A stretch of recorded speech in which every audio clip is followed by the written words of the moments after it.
Surendranagar Deendayal hall ખાતે પુસ્તક વિમોચન કાર્યક્રમ યોજાયો હતો ત્યારે ચરજ મેગેઝીન નેટવર્ક દ્વારા આ વિમોચન કરવામાં આવ્યું હતું। વીરવાણીના વાહક બચુભાઈ ગઢવી વિષયાંક અંકનું પરમ પૂજ્ય વિશ્વ પ્રસિદ્ધ કથાકાર મોરારી બાપુના હસ્તે પુસ્તક વિમોચન કરવામાં આવ્યું હતું। વઢવાણ દીનદયાળ હોલ ખાતે વીરવાણીના વાહક બચુભાઈ ગઢવીના જીવન વિશે ચરજ નેટવર્ક દ્વારા એક પુસ્તક વિમોચન કરવામાં આવ્યું હતું, જેમાં વિશ્વ પ્રસિદ્ધ કથાકાર મોરારી બાપુ, પદ્મશ્રી સાહિબુદ્દીન રાઠોડ તેમજ પૂજ્ય આઈ શ્રી મા રૂપલમાં, નવદુર્ગા ધામ રામપરા પૂજ્ય આઈ શ્રી દેવલમાં, શક્તિપીઠ બલિયાવડ તેમજ નાયબ મુખ્ય દંડક જગદીશ મકવાણા, ભાજપના ઉપાધ્યક્ષ વર્ષાબેન દોશી, અનુસૂચિત જાતિના ભાજપના પ્રદેશ પ્રમુખ ગૌતમ ગેડિયા સહિત શહેરીજનો મોટી સંખ્યામાં ઉપસ્થિત રહ્યા હતા। સૌરાષ્ટ્ર, કચ્છ, કાઠિયાવાડ, ગુજરાત અને મુંબઈ સુધી જેમનું નામ લોક સાહિત્ય ક્ષેત્રે સમર્થ લોક વાર્તાકાર તરીકે સુવિખ્યાત છે તેવા કવિરાજ, જેમને લોકો બચુ બાપુના નામથી ઓળખે છે। અગાઉના લોકો એમને બચુભાઈ ગઢવીના નામથી ઓળખતા હતા।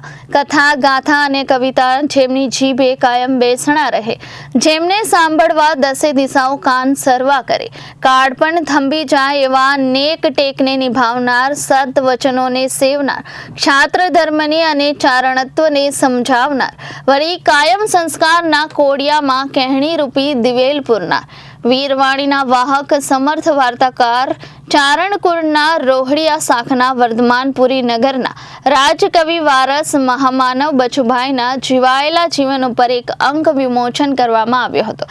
સાથે ચરજ નેટવર્કના વિષયાંક શ્રેણી વાર્તા ઉત્સવનું આયોજન કરવામાં આવ્યું હતું। સુરેન્દ્રનગરને આંગણે એક સમર્થ વાર્તાકાર આપણું ગૌરવ વધારી ગયા એવા બચુ બાપુ ગઢવી ને વિશે અચરજે વિશેષ અંક બહાર પાડ્યો, એનું લોકાર્પણ કરવાનો આ કાર્યક્રમ હતો અને એમાં હું આવી શક્યો।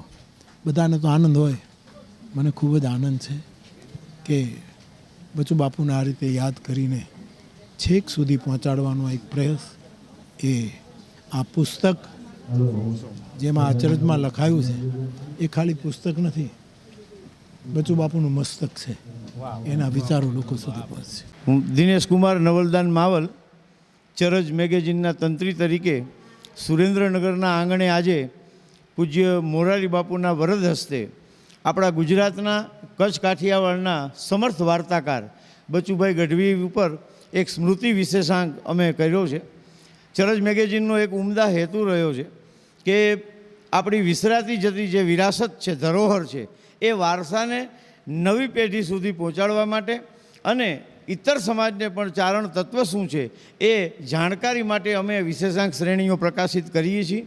એમાં સૌપ્રથમ નારાયણ બાપુનો વિશેષાંક કર્યો, પછી પ્રખ્યાત ગઝલકાર બાપુભાઈ ગઢવીનો વિશેષાંક કર્યો અને આજે બચુભાઈ ગઢવીના વિશેષાંકનું પૂજ્ય મોરારી બાપુના વરદ હસ્તે વિમોચન થવા જઈ રહ્યું છે। ત્યારે મને બહુ આનંદ અને ગૌરવની લાગણી થાય છે।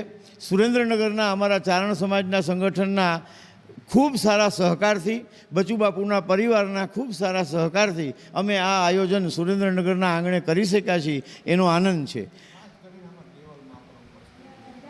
આજે આ કાર્યક્રમની અંદર અમારે માતાજીઓ હંસાઈમાં અને રૂપલાઈમાં અને સાધુ સંતો પણ ઉપસ્થિત રહ્યા છે, જેનો પણ અમે ખૂબ આવકાર કરીએ છીએ। કારણ કે આવા કાર્યક્રમોમાં મહાનુભાવો, રાજકીય આગેવાનો, પત્રકારો આ બધાનો એટલો બધો સહકાર અમને મળ્યો છે કે અમે આ કાર્યક્રમ સારી રીતે પાર પાડી શક્યા છીએ અને આપ બધાનો પણ એટલો જ મીડિયાનો સહકાર છે કે જેના દ્વારા આ અંકના પ્રકાશનનો સારામાં સારો પ્રચાર અને પ્રસાર થઈ શકશે એની મને ખાતરી છે અને આવા નવા કાર્યક્રમો અમે કરતા રહીશું। આપ બધાનો સહકાર મળતો રહે એવી અપેક્ષા સાથે જય માતાજી।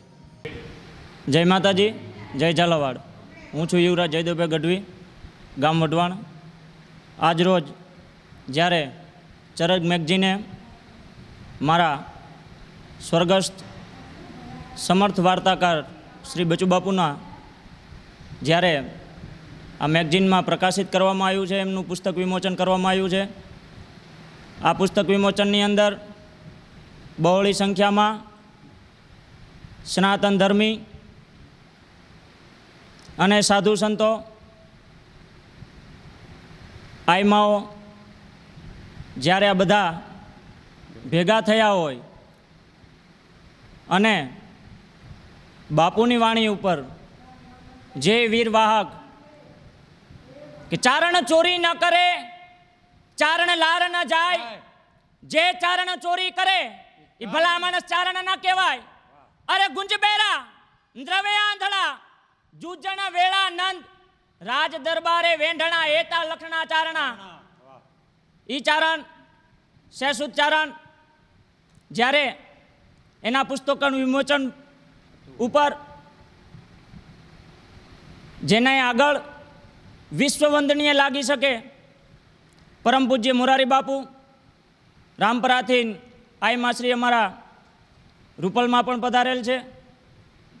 સર્વ જનતાનો, જનતા જનાર્દનનો, બચુભાઈ ગઢવી પરિવાર, રાજકવિ પરિવાર, આપ સર્વનું અમે હૃદયથી આભાર વ્યક્ત કરીએ છીએ અને સારા આવા સમાજના કાર્ય ચાલતા રહે અવિરતપણે એવી અમને ખેવના છે. જય માતાજી, જય Jhalawad. Bureau report Janadesh news.